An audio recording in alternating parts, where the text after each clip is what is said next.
Social media पर एक video viral हो रहा है, आपने शायद अपने एक्स अकाउंट पर भी उसको शेयर किया है। एक अर्दली पानी में थूक कर अपने जज साहब को पिला रहा है। जज साहब को। अब बताइए, जज साहब भी थूका हुआ पानी पी रहे हैं।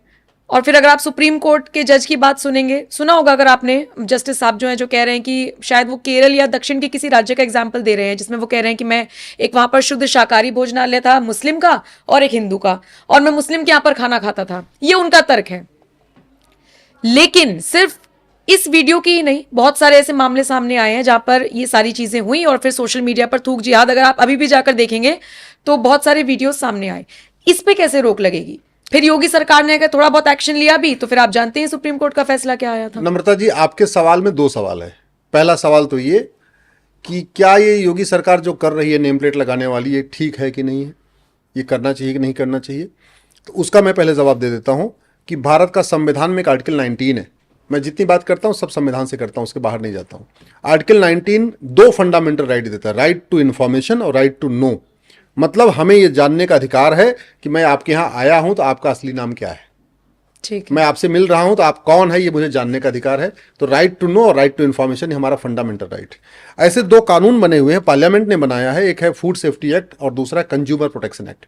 कंज्यूमर प्रोटेक्शन एक्ट भारत के सभी कंज्यूमर को यह जानने का अधिकार देता है कि जो चीज वो प्रोडक्ट खरीद रहा है उसको बनाया किसने है, और जो प्रोडक्ट वो खरीद रहा है वो उसको बेच कौन रहा है। तो विक्रेता का नाम और मैन्युफैक्चरर का नाम, ये कंज्यूमर प्रोटेक्शन एक्ट देता है। एक और कानून है food safety act. Food safety act ये कहता है कि जो खान पान की वस्तुएं हैं वो शुद्ध होनी चाहिए, वो कंज्यूमर को पूरी तरीके से शुद्ध मिलनी चाहिए, और कंज्यूमर को यह अधिकार है कि उसको विक्रेता का नाम, बेचने वाले का नाम, खरीदने वाले का नाम जाने। और उसके बाद तो ऐसा हो गया, आपको याद है 15-20 साल पहले जो बिस्किट के पैकेट आते हैं उसमें ये नहीं लिखा रहता था जिसमें कितने % शुगर है, कितने % मैदा है, कितने %, ये सब नहीं लिखा रहता था। ये उस कानून के बाद आया कि इवन जो प्रोडक्ट है, आप बिस्किट खरीद रहे हो, उसमें कौन सा सामान कितना है, कितना % है, वो भी लिखा होना चाहिए।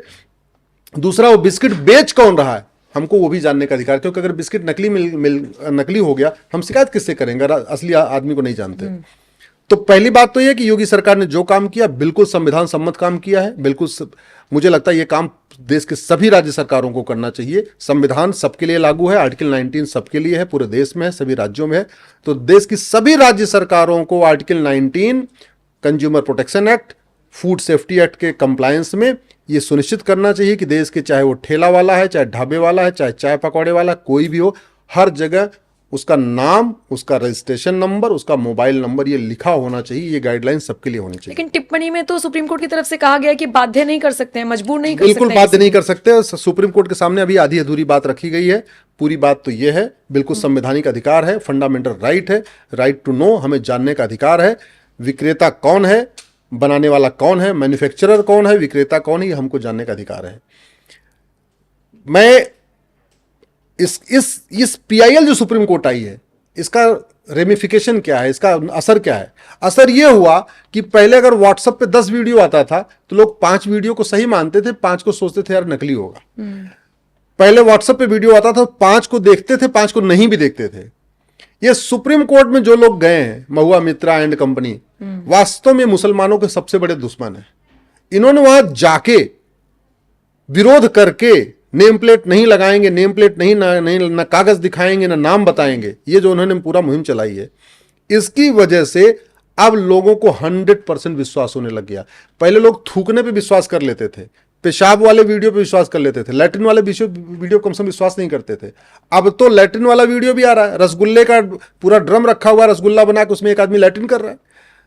अरहर की दाल का पूरा एक भगोना रखा हुआ है, उसमें लोग एक आदमी लैट्रिन कर रहा है, वो वीडियो भी आ चुका है। लोग बिस्किट के ऊपर पेशाब कर रहे हैं, वो वीडियो आ चुका है। मंदिर के बगल में जो माला फूल की दुकान है उस पर थूक रहे हैं, वो वीडियो आ गया, पेशाब करने का वीडियो। तो अब तो ये स्थिति हो गई है, जिस तरीके से इसका विरोध किया गया है कि न नाम बताएंगे न कागज दिखाएंगे, अब 100% वीडियोस पे लोगों को विश्वास हो गया है। सबका मानना है कि ये थूकना, पेशाब करना, लैट्रिन करना, गंदगी फैलाना, ये हो रहा है। अब आपका ये था कि रुकेगा कैसे। मेरा मानना है कि नेम प्लेट लगाने से वो सोच बंद नहीं होगी। अरे नेम प्लेट से यही तो हो जाएगा कि ये दुकान है किसकी, यही तो हो जाएगी ना। लेकिन वो जो पाक नापाक की सोच है, जो हलाल और हराम की सोच है, जो थूकने वाली सोच है, वो सोच खत्म नहीं होगी। कोई भी बच्चा जब वो पैदा होता है या माँ के पेट में होता है तो न हिंदू होता है, न मुसलमान, न पारसी, न ईसाई। आप बच्चा पैदा हो, उसको हिंदू के घर में डाल दो, उसके अंदर वो हिंदू के संस्कार आएंगे।